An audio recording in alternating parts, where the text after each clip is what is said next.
ಎಲ್ರಿಗೂ ನಮಸ್ಕಾರ. Welcome back to my channel smart edulogic. ಇವತ್ತಿನ ವಿಡಿಯೋ ಮೊರಾರ್ಜಿ ಪ್ರಶ್ನೆ ಪತ್ರಿಕೆ 2024ರ ವಿಜ್ಞಾನ ವಿಭಾಗ. Let start. ಮೊದಲನೇ ಪ್ರಶ್ನೆ, ಅತ್ಯಂತ ಹಗುರವಾದ ಮೂಲವಸ್ತು. ಆಪ್ಷನ್ ಎ ಜಲಜನಕ, ಬಿ ಸಾರಜನಕ, ಸಿ ಆಮ್ಲಜನಕ, ಡಿ ಇಂಗಾಲ. ಜಲಜನಕ ಅಂದರೆ ಹೈಡ್ರೋಜನ್, ನೈಟ್ರೋಜನ್, ಆಕ್ಸಿಜನ್ ಮತ್ತು ಕಾರ್ಬನ್. ಸೊ ಇವು ನಾಲ್ಕರಲ್ಲಿ ಯಾವುದು ಹಗುರವಾದ ಮೂಲ ವಸ್ತು ಆಗುತ್ತೆ ಅಂತ ನೋಡಿದಾಗ ಇದರಲ್ಲಿ ಆಪ್ಷನ್ ಎ ಜಲಜನಕ ಇದು ತುಂಬ ಹಗುರವಾದಂತಹ ಒಂದು ವಸ್ತು ಆಗಿರುತ್ತೆ. ಸೊ ಎರಡನೇ ಪ್ರಶ್ನೆ ನೋಡೋದಾದರೆ, ಓಝೋನ್ನ ಅಣುಸೂತ್ರ ಏನಾಗಿದೆ? ಓಝೋನ್ನ ಅಣುಸೂತ್ರ ಏನು, ಫಾರ್ಮುಲಾ ಅಂತ ಕೇಳಿದರೆ option A O2, B O3, C O, D O6. ಈಗ ನೀವು ತುಂಬ ಪರಿಚಿತರಾಗಿರುವಂಥದ್ದು ಯಾವುದು? O2 ಮತ್ತು O3 ಅಂತ ಗೊತ್ತಿರುತ್ತೆ. O2 ಅಂದರೆ ಆಕ್ಸಿಜನ್, O3 ಅಂದರೆ ಅದು ಓಝೋನ್ನ ಒಂದು ಕೆಮಿಕಲ್ ಫಾರ್ಮುಲಾ, ಮೊಲೆಕ್ಯುಲರ್ ಫಾರ್ಮುಲಾ ಆಗಿರುತ್ತೆ. ಮುಂದಿನ ಪ್ರಶ್ನೆ, ಮರುಭೂಮಿಯ ಗುಲಾಬಿ ಗಿಡದ ಬೀಜಗಳನ್ನು ಡ್ಯಾಶ್ ಹರಡುತ್ತದೆ. ಮರುಭೂಮಿ ಒಳಗಿರುವಂತಹ ಗುಲಾಬಿ ಗಿಡದ ಬೀಜನ ಯಾವುದ್ರ ಮುಖಾಂತರವು ಪ್ರಸಾರವಾಗುತ್ತೆ ಅಂತ ಕೇಳಿದ್ದಾರೆ. ಆಪ್ಷನ್ ಎ ನೀರು, ಬಿ ಸಿಡಿಯುವಿಕೆ, ಸಿ ಗಾಳಿ, ಡಿ ಪ್ರಾಣಿಗಳು. ಯಾವುದರಿಂದ ಹರಡ್ಕೊತಾವು ಅಂದರೆ ಆಪ್ಷನ್ ಸಿ ಗಾಳಿ. ಮುಂದಿನ ಪ್ರಶ್ನೆ ಹೋಗೋಣ. ಸಿರಿಧಾನ್ಯಕ್ಕೆ ಉದಾಹರಣೆ. ಇಲ್ಲಿ 4 ಆಪ್ಷನ್ ಕೊಟ್ಟಿದ್ದಾರೆ. ಇದು 4 ಆಪ್ಷನ್ನಲ್ಲಿ ಯಾವುದು ಸಿರಿಧಾನ್ಯಕ್ಕೆ ಉದಾಹರಣೆಯಾಗಿದೆ ಅಂತ ಕೇಳಿದ್ದಾರೆ. ಆಪ್ಷನ್ ಎ ಜೋಳ, ಬಿ ಶೇಂಗಾ, ಸಿ ತೊಗರಿ, ಡಿ ಎಳ್ಳು. ಯಾವುದು ಸಿರಿಧಾನ್ಯಕ್ಕೆ ಉದಾಹರಣೆಯಾಗಿದೆ? ಆಪ್ಷನ್ ಎ ಜೋಳ. ಆಪ್ಷನ್ ಎ ಜೋಳ. ಇವೆಲ್ಲ ಏನು ಸಿರಿಧಾನ್ಯಕ್ಕೆ ಉದಾಹರಣೆ ಅಲ್ಲ. ಜೋಳ, ರಾಗಿ, ಸಜ್ಜೆ, ನವಣೆ ಇವೆಲ್ಲ ಏನು ಬರ್ತಾವು ಸಿರಿಧಾನ್ಯಕ್ಕೆ ಉದಾಹರಣೆಗಳು, ಇವು ಮಾತ್ರ ಅಲ್ಲ. ಮುಂದಿನ ಪ್ರಶ್ನೆ ಹೋಗೋಣ. ಹೊಗೆ ಡ್ಯಾಶ್ ರೂಪದ ದ್ರವ್ಯವಾಗಿದೆ. ವಸ್ತುಗಳ ಸ್ಥಿತಿಗಳನ್ನು ಕಲ್ತಿರ್ತೀವಲ್ವ, ಘನ, ದ್ರವ, ಅನಿಲ. ಅದರಲ್ಲಿ ಈ ಹೊಗೆ ಅನ್ನೋದು ಯಾವ ಸ್ಥಿತಿಗೆ ಒಂದು ಉದಾಹರಣೆ ಅಂತ ಕೇಳಿದ್ದಾರೆ. ಆಪ್ಷನ್ ಎ ಘನ, ಬಿ ಪ್ಲಾಸ್ಮಾ, ಸಿ ದ್ರವ, ಡಿ ಅನಿಲ. ಯಾವುದು ಇದರಲ್ಲಿ? ಘನನ ಅಲ್ಲ, ಪ್ಲಾಸ್ಮಾನು ಕೂಡ ಅಲ್ಲ. ನಿಮ್ಗೆ ಈಗ ಸದ್ಯಕ್ಕೆ ಇದರ ಪರಿಚಯ ಇರೋದಿಲ್ಲ. ಘನ, ದ್ರವ, ಅನಿಲ ಅಂದರೆ ಇದು ಹೊಗೆ ಯಾವುದಕ್ಕೆ ಉದಾಹರಣೆ? ಅನಿಲ. ಇದಕ್ಕೆ ಯಾವುದೇ ಒಂದು ನಿರ್ದಿಷ್ಟ ಆಕಾರ ಇರೋದಿಲ್ಲ, ಆದ್ದರಿಂದ ಇದು ಘನ ಆಗೋದಿಲ್ಲ. ಆಮೇಲೆ ಪಾತ್ರೆಯಲ್ಲಿ ಇದನ್ನು ಒಂದು ನೀರಿನ ಥರ ಹಿಡಿದಿಟ್ಕೊಳ್ಳೋಕ್ಕಾಗಲ್ಲ, ಆದ್ದರಿಂದ ಇದು ಅನಿಲ ಆಗುತ್ತೆ. ಅರ್ಥ ಆಯ್ತಾ? ಇದು ತನ್ನ ಒಂದು ನಿರ್ದಿಷ್ಟ ಆಕಾರವನ್ನು ಹೊಂದಿಲ್ಲ, ಹೌದಲ್ವಾ? ಹೊಗೆಗೆ ಯಾವುದಾದ್ರೂ ಆಕಾರ ಇದೆನಾ? ಇಲ್ಲ. ಸೊ ಇದು ಯಾವ ರೂಪ ಅಂದರೆ ಅನಿಲ ರೂಪ. 6ನೇದು, ನೆಕ್ಸ್ಟ್ 66ನೇದು, ಹಸಿರು ಹೊನ್ನು ಪುಸ್ತಕದ ಕರ್ತೃ ಯಾರು? Option A B G L Swamy, B D V Gundappa, C K P Poornachandra Tejasvi, D Shivaram Karanth. ಈ ಪುಸ್ತಕದ ಕರ್ತೃ ಯಾರು ಅಂದರೆ option A B G L Swamy. ಮುಂದಿನ ಪ್ರಶ್ನೆ, ಸಸ್ಯಗಳು ದ್ಯುತಿ ಸಂಶ್ಲೇಷಣೆಯಲ್ಲಿ ಉಪಯೋಗಿಸುವ ಶಕ್ತಿ ಯಾವುದು? ಆಪ್ಷನ್ ಎ ಗಾಳಿ ಶಕ್ತಿ, ಬಿ ವಿದ್ಯುತ್ ಶಕ್ತಿ, ಸಿ ಸೌರಶಕ್ತಿ, ಡಿ ಉಷ್ಣ ಶಕ್ತಿ. ದ್ಯುತಿ ಸಂಶ್ಲೇಷಣೆ ಅಂದರೆ ಏನು? ಸಸ್ಯಗಳು ಆಹಾರ ತಯಾರಿಸುವಂತಹ ಕ್ರಿಯೆ. ಇದರಲ್ಲಿ ಈ ಒಂದು ಕ್ರಿಯೆಯಲ್ಲಿ ಯಾವ ಶಕ್ತಿನ ಅದು ಉಪಯೋಗ ಮಾಡ್ಕೊತಾವು ಅಂತ ನೋಡಿದರೆ, ಸೂರ್ಯನಿಂದ ಅದೊಂದು ಶಕ್ತಿ ತಗೊಳ್ಳೋದ್ರಿಂದ ಸೂರ್ಯನ ಶಕ್ತಿಗೆ ನಾವು ಸೌರಶಕ್ತಿ ಅಂತ ಕರಿತೀವಿ. ಸೊ ಸರಿಯಾದ ಉತ್ತರ ಸೌರಶಕ್ತಿ. ನೆಕ್ಸ್ಟ್ ಪ್ರಶ್ನೆ, ಸೌರವ್ಯೂಹದಲ್ಲಿ ಅತ್ಯಂತ ದೊಡ್ಡ ಗ್ರಹ ಯಾವುದು?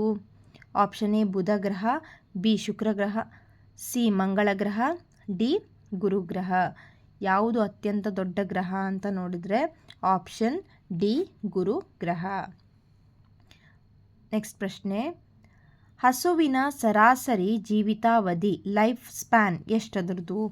ಆಪ್ಷನ್ ಎ 20 ವರ್ಷಗಳು, ಬಿ 70 ವರ್ಷಗಳು, ಸಿ 100 ವರ್ಷಗಳು, ಡಿ 50 ವರ್ಷಗಳು. ಹಸುವಿನ ಜೀವಿತಾವಧಿ ಎಷ್ಟು? 25ರಿಂದ 25. ಅದು ಇಲ್ಲಿ ಆಪ್ಷನ್ ಎ ಅಂತ ಇದೆ, 20 ವರ್ಷ ಅಂತ ಇದೆ. ಸೊ ಇದಕ್ಕೆ ಆನ್ಸರ್ ಎ 20 ವರ್ಷಗಳು ಅಂತ ಹಾಕ್ಬೋದು. ಮುಂದಿನ ಪ್ರಶ್ನೆ, ಕಬ್ಬು ಯಾವ ಜಾತಿಗೆ ಸೇರಿದೆ? ಏಕವಾರ್ಷಿಕ ಸಸ್ಯ, ಬಿ ದ್ವೈವಾರ್ಷಿಕ ಸಸ್ಯ, ಸಿ ತ್ರೈವಾರ್ಷಿಕ ಸಸ್ಯ, ಡಿ ಬಹುವಾರ್ಷಿಕ ಸಸ್ಯ. ಏಕವಾರ್ಷಿಕ ಅಂದ್ರೇನು? ಒಂದೇ ಋತುವಿಗೆ ಅಥವಾ ಒಂದ್ಸಲಿ ನಮಗೆ ಏನು ಫಲ ಕೊಟ್ಟು ಹೋಗುವಂಥದ್ದು. ಇದು 2 ವರ್ಷ ಅಥವಾ 2 ಮಾಸ 2 ಋತುಗಳವರೆಗೆ ಕೊಡುವಂಥದ್ದು. ಆದರೆ ಕಬ್ಬು ನಮ್ಗೆ ಗೊತ್ತಿರೋ ಪ್ರಕಾರ ಏನು 2 ವರ್ಷಗಳವರೆಗೂ ಬರೋವಂಥದ್ದಲ್ವಾ. ಅದಕ್ಕೆ ಇಲ್ಲೇನಾಗ್ತೈತಿ, ಬಿ ಆಪ್ಷನ್ ಬಿ ದ್ವೈವಾರ್ಷಿಕ ಸಸ್ಯ ಆಗಿದೆ, ಆ ಜಾತಿಗೆ ಸೇರಿದೆ. ಮುಂದಿನ ಪ್ರಶ್ನೆ, ತಾಮ್ರವು ಯಾವ ಸ್ಥಿತಿಯ ದ್ರವ್ಯವಾಗಿದೆ? ತಾಮ್ರವು ಅಂದರೆ ಕಾಪರ್ ಯಾವ ಸ್ಥಿತಿ? ಇದು ಕೂಡ ನಾವು ತಾಮ್ರನ ನೋಡಿದಾಗ ಅದು ಯಾವ ದ್ರವನ, ಘನ, ಅನಿಲ, ಯಾವ ಸ್ಥಿತಿಯಲ್ಲಿದೆ ಅದು ವಸ್ತು ಅಂತ ನೋಡಿದ್ರೆ ಆಪ್ಷನ್ ಎ ದ್ರವ, ಬಿ ಅನಿಲ, ಸಿ ಘನ, ಡಿ ಪ್ಲಾಸ್ಮಾ. ತಾಮ್ರ ಅಂದರೆ ಕಾಪರ್ ಅಂತ ನೋಡಿರ್ತೀರಲ್ವ, ಎಲ್ಲಿ ಕಾಪರ್ ತಾಮ್ರದ ಪಾತ್ರೆಗಳನ್ನು ನೋಡಿರ್ತೀವಿ. ಸೊ ಇವೆಲ್ಲ ಯಾವ ಸ್ಥಿತಿ? ಇದೆಲ್ಲ ಇದು ಘನ ಸ್ಥಿತಿಗೆ ಉದಾಹರಣೆಯಾಗಿದೆ. ಮುಂದಿನ ಪ್ರಶ್ನೆ, ಸೋಡಿಯಂ ಕ್ಲೋರೈಡ್ ಸೋಡಿಯಂ ಕ್ಲೋರೈಡ್ ಏನು NaCl ಹೌದಲ್ವಾ? ಎದ್ರದ್ದು ಏನು NaCl ಅಂದರೆ ಸೋಡಿಯಂ ಕ್ಲೋರೈಡ್ ಅಂದರೆ ಉಪ್ಪು. ಸೊ ಇದೇನು? ಆಪ್ಷನ್ ಎ ಮೂಲ ವಸ್ತು, ಬಿ ಮಿಶ್ರಣ, ಸಿ ಸಂಯುಕ್ತ ವಸ್ತು, ಡಿ ಪ್ಲಾಸ್ಮಾ. ಇದ್ಯಾವುದು ಅಂತಂದರೆ ಇದು ಆಪ್ಷನ್ ಸಿ ಸಂಯುಕ್ತ ವಸ್ತು. ಸಂಯುಕ್ತ ವಸ್ತು ಅಂದ್ರೇನು? 2 ಧಾತುಗಳು ಇವು ಸೇರಿ ಆಗಿರುವಂತಹ ವಸ್ತು. ಇದರಲ್ಲಿ ಯಾವುದಿದೆ ಅಂದರೆ ಈಗ ಸೋಡಿಯಂ ಕ್ಲೋರೈಡ್ ಅಂದರೆ NaCl ಅಂತ ಬರಿತೀವಿ. ಇಲ್ಲಿ ಸೋಡಿಯಂ ಮತ್ತು ಕ್ಲೋರೈಡ್ ಇವೆರಡೂ ಇರೋದ್ರಿಂದ ಇದೇನಾಗಿರುತ್ತೆ?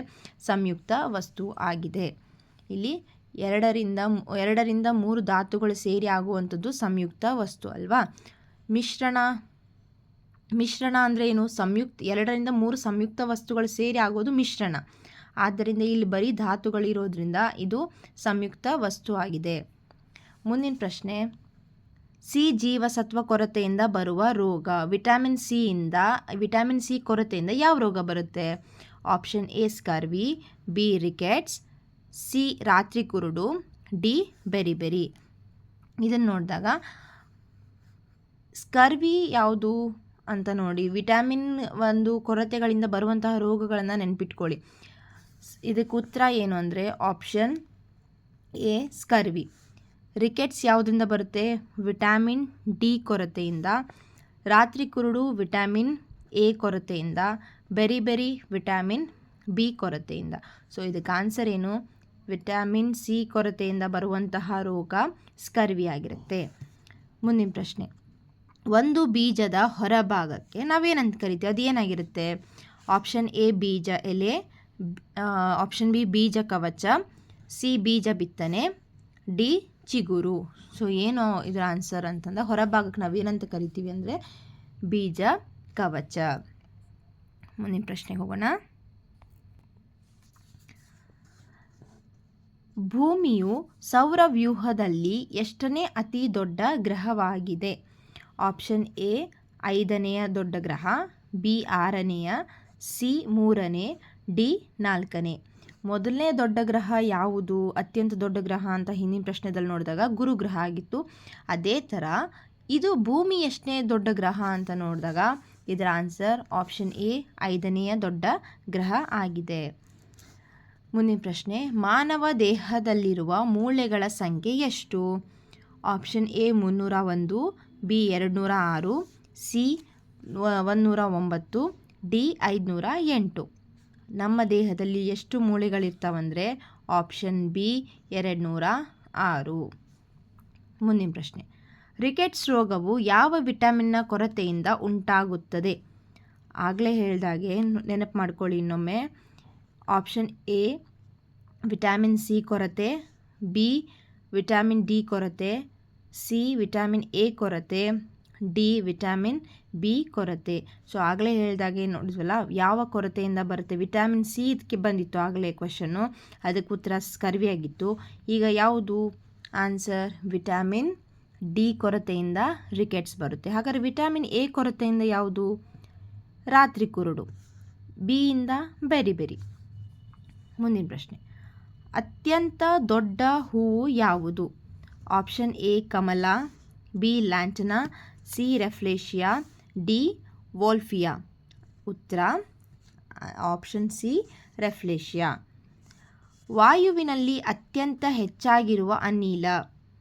ಇದಕ್ಕೆ ಹೆಚ್ಚಾನೆಚ್ಚು ವಿದ್ಯಾರ್ಥಿಗಳೇನಂತೀರ, ವಾಯುವಿನಲ್ಲಿ ಇರುವಂಥ ಅನಿಲ ಆಕ್ಸಿಜನ್ ಬೇಕು, ಅದಕ್ಕೆ ಆಮ್ಲಜನಕ ಅಂತ ಹೇಳಿಬಿಡ್ತೀರ. ನೋಡೋಣ ಈಗ. ಆಪ್ಷನ್ ಎ ಆಮ್ಲಜನಕ, ಬಿ ಇಂಗಾಲದ ಡೈಆಕ್ಸೈಡ್, ಸಿ ಸಾರಜನಕ, ಡಿ ಜಲಜನಕ. ಹೆಚ್ಚಾಗಿರುವಂತಹ ಒಂದು ಅನಿಲ ಯಾವುದು ಅಂದರೆ ಆಪ್ಷನ್ ಸಿ ಸಾರಜನಕ ಅಂದರೆ ನೈಟ್ರೋಜನ್. ಮುಂದಿನ ಪ್ರಶ್ನೆ, ಬೆಳಗಿನ ಚುಕ್ಕಿ ಎಂದು ಕರೆಯಲ್ಪಡುವ ಗ್ರಹ ಯಾವುದು? ಬೆಳಗಿನ ಚುಕ್ಕಿ ಅಥವಾ ಸಂಜೆ ಚುಕ್ಕಿ ಅಂತ ಯಾವುದಕ್ಕೆ ಕರಿತೀವಿ? ಆಪ್ಷನ್ ಎ ಭೂಮಿ, ಬಿ ಬುಧ ಗ್ರಹ, ಸಿ ಮಂಗಳ ಗ್ರಹ, ಡಿ ಶುಕ್ರ ಗ್ರಹ. ಯಾವುದಕ್ಕೆ ಕರಿತೀವಿ? ಆಪ್ಷನ್ ಡಿ ಶುಕ್ರ ಗ್ರಹಕ್ಕೆ ನಾವೇನಂತ ಕರಿತೀವಿ? ಬೆಳಗಿನ ಚುಕ್ಕಿ ಅಥವಾ ಸಂಜೆ ಚುಕ್ಕಿ, ಈವ್ನಿಂಗ್ ಸ್ಟಾರ್ ಅಂತ ಕರಿತೀವಿ. ಮಂಗಳ ಗ್ರಹಕ್ಕೆ ಏನಂತೀವಿ? ಕೆಂಪು ಗ್ರಹ. ಈ ವಿಡಿಯೋ ನಿಮಗೆ ಇಷ್ಟ ಆಗಿದ್ದರೆ ಪ್ಲೀಸ್ ಲೈಕ್ ಮಾಡಿ, ಶೇರ್ ಮಾಡಿ, ಹಾಗೆ ಸಬ್ಸ್ಕ್ರೈಬ್ ಮಾಡೋದನ್ನು ಮರಿಬೇಡಿ. ಸಬ್ಸ್ಕ್ರೈಬ್ ಮಾಡಿ, ಸಪೋರ್ಟ್ ಮಾಡಿ. Thank you so much for watching.